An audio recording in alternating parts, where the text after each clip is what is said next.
اللہ عز و جل فرما رہے ہیں کہ اللہ نے تو خود اس بات کی شہادت دی ہے کہ اس کے سوا کوئی خدا نہیں ہے، اور یہی شہادت فرشتوں اور سب اہل علم نے بھی دی ہے۔ وہ سب انصاف پر قائم ہے۔ اس زبردست حکیم کے سوا فی الواقع کوئی خدا نہیں ہے۔ اللہ کے نزدیک دین صرف اسلام ہے۔ اس دین سے ہٹ کر جو مختلف طریقے ان لوگوں نے اختیار کیے جنہیں کتاب دی گئی تھی، ان کے اس طرز عمل کی کوئی وجہ اس کے سوا نہ تھی کہ انہوں نے علم آ جانے کے بعد آپس میں ایک دوسرے پر زیادتی کرنے کے لیے ایسا کیا۔ اور جو کوئی اللہ کے احکامات اور ہدایت کی اطاعت سے انکار کر دے، اللہ کو اس سے حساب لیتے کچھ دیر نہیں لگتی۔ اب اگر یہ لوگ تم سے جھگڑا کریں تو ان سے کہو کہ میں نے اور میرے پیروی کرنے والوں نے تو اللہ کے آگے سر تسلیم خم کر دیا ہے۔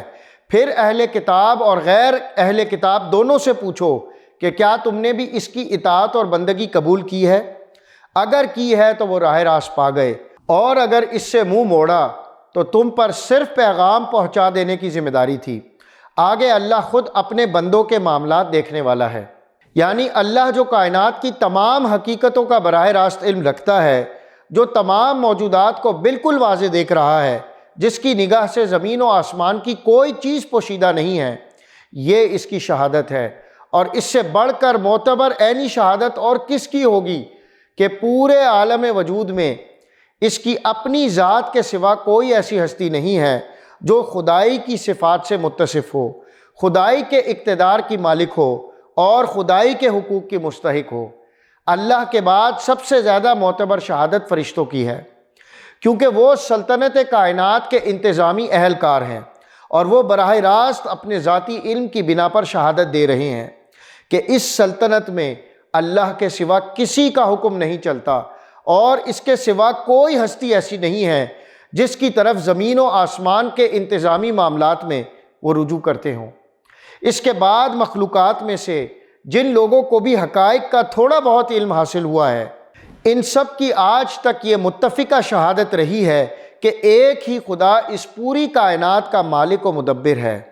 اللہ کے نزدیک انسان کے لیے صرف ایک ہی نظام زندگی اور ایک ہی طریقہ حیات صحیح اور درست ہے، اور وہ یہ ہے کہ انسان اللہ کو اپنا مالک اور معبود تسلیم کرے، اور اس کی بندگی و غلامی میں اپنے آپ کو مکمل اس کے سپرد کر دے، اور اس کی بندگی بجا لانے کا طریقہ خود ایجاد نہ کرے، بلکہ اس نے اپنے پیغمبروں کے ذریعے سے جو ہدایت بھیجی ہے بغیر کسی کمی و بیشی کے صرف اسی کی پیروی کرے۔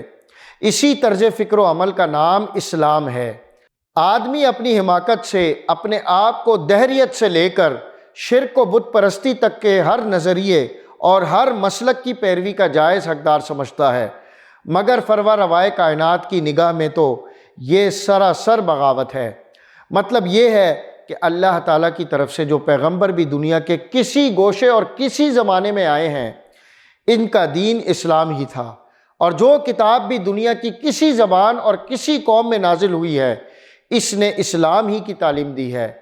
اس اصل دین کو مسخ کر کے اور اس میں کمی بیشی کر کے جو بہت سے مذاہب اور ادیان انسانوں نے رائج کیے ہیں، ان کی پیدائش کا سبب اس کے سوا کچھ نہ تھا کہ لوگوں نے اپنی جائز حد سے بڑھ کر حقوق اور فائدے حاصل کرنے چاہے، اور اپنی خواہشات کے مطابق اصل دین کے عقائد، اصول اور احکامات میں رد و بدل کر ڈالا۔ بڑے افسوس کی بات ہے کہ آج امت مسلمہ بھی اسی ڈگر پر چل رہی ہے۔ شرک و بدعات انتہا پر ہیں۔ اللہ عز و جل فرما رہے ہیں کہ اس کو حساب لیتے دیر نہیں لگے گی، وہ بڑی تیزی کے ساتھ حساب لے لے گا۔ یہاں اللہ تعالیٰ اپنے محبوب رسول صلی اللہ علیہ وسلم سے مخاطب ہیں۔ فرمایا جا رہا ہے کہ ان اہل کتاب اور غیر اہل کتاب دونوں سے پوچھئے کہ میں اور میرے پیروں نے تو اس ٹھیٹ اسلام کو قبول کر لیا ہے جو خدا کا اصل دین ہے۔ اب تم بتاؤ کہ کیا تم اپنے اور اپنے اسلاف کے تبدیل شدہ دین کو چھوڑ کر اس اصلی و حقیقی دین کو قبول کر لیا ہے؟ اگر تم نے یہ اطاعت قبول کر لی ہے تو راہ راست پا گئے، اور اگر منہ موڑا ہے تو آپ کی ذمہ داری صرف ان کو پہنچا دینے کی ہے، اور وہ ان سے حساب کتاب لے کر رہے گا، اور ان سے نمٹ لے گا۔ آپ صلی اللہ علیہ وسلم کے ذمے جو فرض ہے آپ صلی اللہ علیہ وسلم اس کو ادا کرتے رہیے۔ ناظرین، اللہ عز و جل کی باتیں اور احکامات انتہائی واضح ہیں۔ اللہ سے دعا ہے کہ ان کو سمجھنے اور ان پر عمل کرنے کی توفیق عطا فرمائے۔ آمین یا رب العالمین۔